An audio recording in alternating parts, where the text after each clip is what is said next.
विश्व प्रसिद्ध चंदन यात्रा। एही यात्रार किछि दिन पूर्वरु चलचंचल होई उठे श्रीक्षेत्र। तेबे आसंता 10 तारिख शुक्रवार दिन पवित्र अक्षय तृतीया सह आरंभ हेब महाप्रभुंक विश्व प्रसिद्ध चंदन यात्रा। एथिपाई श्रीमंदिर प्रशासन पक्षरु समस्त प्रस्तुति चलिथिबा बेले चंदन यात्रा पाई सजेई हेउछि नरेंद्र पुष्करिणी। अक्षय तृतीया दिन परंपरा मुताबक महाप्रभुंक ठारू आज्ञामाଳ आसी रथ काठ पूजार्चना होइथाए ओ सेही दिन ठारू रथ निर्माण कार्य आरंभ हेब। सेपटे सेही दिन नरेंद्र पुष्करिणी रे 21 दिन महाप्रभु जल क्रीड़ा करिथांती, जाहाकू बाहर चंदन यात्रा कुहाजाए। महाप्रभुंक विश्व प्रसिद्ध चंदन यात्रा पाई श्रीमंदिर कार्यालय रे दर्जी सरदार प्रकाश महापात्रंक तत्वावधान रे ठाकुरंक पाई 17टी सेज, 21टी मांडी, 2टी मृदंग मांडी, 2टी पालिंकी चाली सह गोटिए लेखाए तरास, सुना बिंछणा, खंडा, छुरी और 3टी रूपा आलट काम जारी रहिछि। एथि सहित चांदुआ पताका, धला चापमंडली और नाली चापमंडली मध्य तैयारी कराजिब। तेबे समस्त काम अक्षय तृतीया पूर्व दिन संपन्न होई श्रीमंदिर प्रशासन को हस्तांतर कराजिब बोली दर्जी सरदार कहिसंती। सेपटे पवित्र अक्षय तृतीया अवसर रे विश्व प्रसिद्ध रथयात्रा पाई 3टी रथ काठर अनुकूल सह रथ निर्माण कार्य आरंभ हेब। एथिपाई श्रीमंदिर कार्यालय सम्मुखरे भोई सरदार रवि भोईंक नेतृत्व रे रथ खଳାରେ चाली निर्माण कार्य मध्य शेष होईछि। आमर जो चंदन यात्रा सब जहाँ सब कार्य बर्तमान आमर 75 भाग सरीगलानी।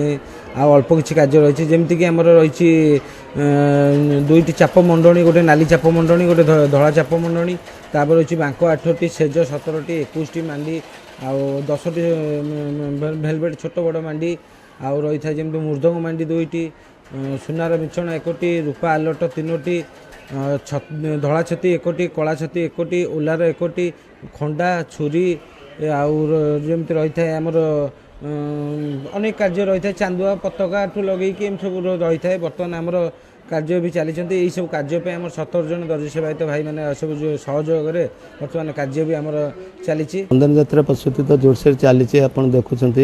बर्तमान सुधा डंगा कार्य जोटा कि नंदाभद्रा कार्य चली, पट्टा बाड़िया चली। एपटे भी आमर चित्रकार सेवक मैंने चित्र भी चित्र भी से कार्य से भी कार्य कर। आमर जोटा कि पंथी छामुंडिया आम भी सेगुड़ा भी निर्माण कार्य चलैचु। आउ जोरसोर जेहेतु कि चंदन यात्रा 10 तारिख चंदन यात्रा हाँक अच्छी से निमंते भी नरेंद्र पुष्करिणी भी सजे होती, तेणुक सब कार्य जोरसोर चालू रही। नरेंद्र सरोवर रे महाप्रभुंक जल क्रीड़ा पाई नरेंद्र पुष्करिणी सजेई हेउथिबा बेले चाप डंगा गुड़िकर मरामती कार्य और पट्टा बाड़िया कार्य आरंभ होईछि। आसंता शुक्रवार दिन महाप्रभुंक चलंती प्रतिमा रामकृष्ण, मदन मोहन, श्रीदेवी, भूदेवींक समेत पंचु पांडव नरेंद्र पुष्करिणी रे 21 दिन व्यापी नौका विहार बा जल क्रीड़ा करिवे। महाप्रभुंक आगमन को नहीं नरेंद्र पुष्करिणी को सुसज्जित करा जाउथिबा बेले चित्रकर सेवकंक द्वारा रंग काम जारी रहिछि।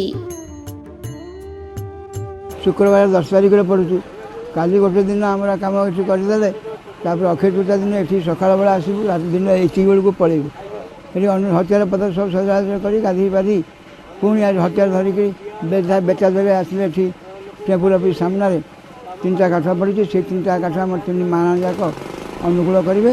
अनुकूल कर चलिकी जी चली जाकि आम 3 तुम्ब कार कौन तुम्ब से साइज की देखी नब बासी ना पड़ा बासी नहीं मोर यहाँ ये प्रकार चिन्ह दे आम दाग दे छाड़ू ता परदिन आसिक कटी काठ चिड़े चिड़िकी आम हाथ को देले आम कुआर साहय गाड़ी गोल कर कार्य तो पहरदिन सकाल सुधा आम शेष हो हंस जगमोहन खुंटी यही सब जिनस जो महाप्रभु चाप लगे से सब चित्र कराऊँगी रामकृष्ण मंदिर पंचुपाल मंदिर आप जगमोहन यही सब महाप्रभु चित्र कराऊँगी।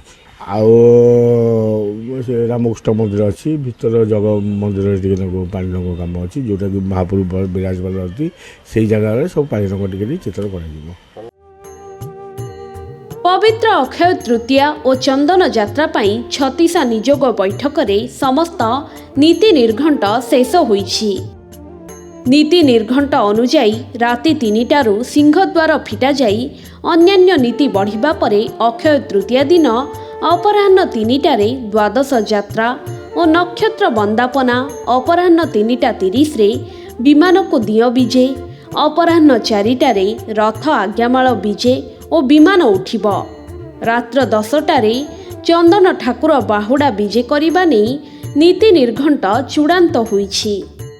ପୁରୀରୁ ଭିଡ଼ିଓଗ୍ରାଫର ପ୍ରଦୀପ ପ୍ରଧାନଙ୍କ ସହ ପିଣ୍ଟୁ ସାହୁଙ୍କ report K news Odisha. Hello 10th examinees आपण मैंने एमती एक स्कूल खोजुंट कि जो इंटीग्रेटेड कोचिंग पाई परिबे तेबे टीएससी गुरुकुल जोग दियंतु जा एकेडमिक लर्निंग पार्टनर फिजिक्स वाला सहित अनुमोदित कॉल 9438782020।